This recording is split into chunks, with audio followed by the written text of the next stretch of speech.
ছাত্র জনতা যারা সমন্বয়ক বা যারা ছাত্র আন্দোলন করেন বা একটা অংশ বলছে যে আগে সংস্কার পরে নির্বাচন।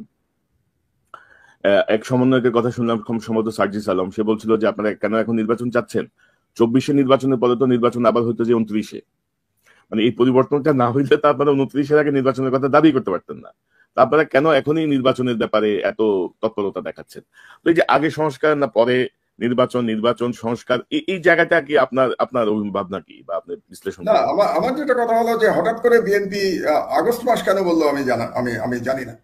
একটা হতে পারে যে চাপ সৃষ্টি করার জন্য বলেছে, সিরিয়াসলি বলে নাই। কারণ হচ্ছে জুলাই আগস্টে আপনি কিভাবে নির্বাচন করবেন? জুলাই আগস্টে বাংলাদেশ বর্ষাকাল এবং নদী নালা সব মানে তখন বন্যা কবলিত থাকে বাংলাদেশ। তো বন্যা কবলিত অবস্থায় আপনি নির্বাচন করবেন, এটা কি বাস্তবসম্মত? জুলাই আগস্টে কবে নির্বাচন হলো বাংলাদেশে? তো আমার ব্যক্তিগত ধারণা হচ্ছে যে জুলাই আগস্টে একটা চাপ সৃষ্টি করার প্রচেষ্টা বিএনপির তরফ থেকে। আর সরকারের মধ্যে থেকেও সরকার বিভিন্ন সময় বিভিন্ন সিগন্যাল দিয়েছেন। যেমন আমি যদি প্রফেসর ইউনূসের বক্তব্যে চলে যাই, তাহলে প্রফেসর ইউনূস কিছুদিন আগে যে জাতির উদ্দেশ্যে ভাষণ দিয়েছিলেন নির্বাচন সম্পর্কে, তিনি ধারণা দিয়েছিলেন যে আগামী বছরের প্রথম দিকে নির্বাচন হবে। এবং তিনি এই ধারণা দেওয়ার পরপরই প্রেস সচিব তিনি বললেন যে আগামী বছর জুনের মধ্যে নির্বাচন হবে।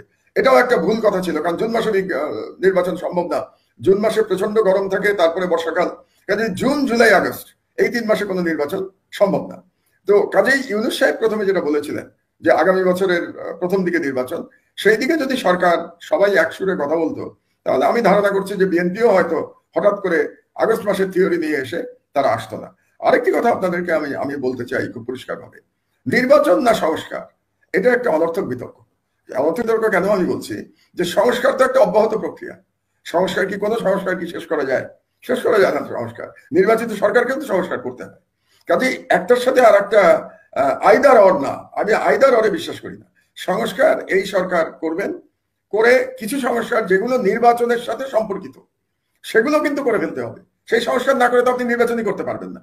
যে বিএনপির পক্ষ থেকে এক নির্বাচনের দাবি করা ছাড়া অন্য কোনো জনগুরুত্বপূর্ণ বিষয়ে আমি তেমন কোনো দাবি দেখতে পাইনি। যেমন ধরেন এই যে আওয়ামী লীগ এই ধরনের জুলুম করে গেল, এত দুর্নীতি করে গেল, সেই দুর্নীতির বিরুদ্ধে বিএনপির কিন্তু তেমন কোনো দাবি দেওয়া নাই।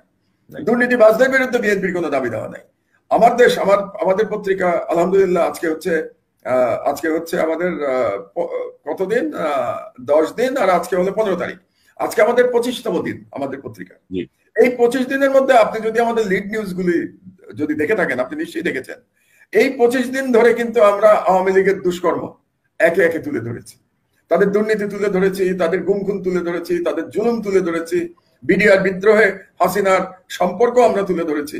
তো এই যে এতগুলো কাজ আমরা 25 দিনের মধ্যে করলাম, মাত্র 25 দিনের মধ্যে,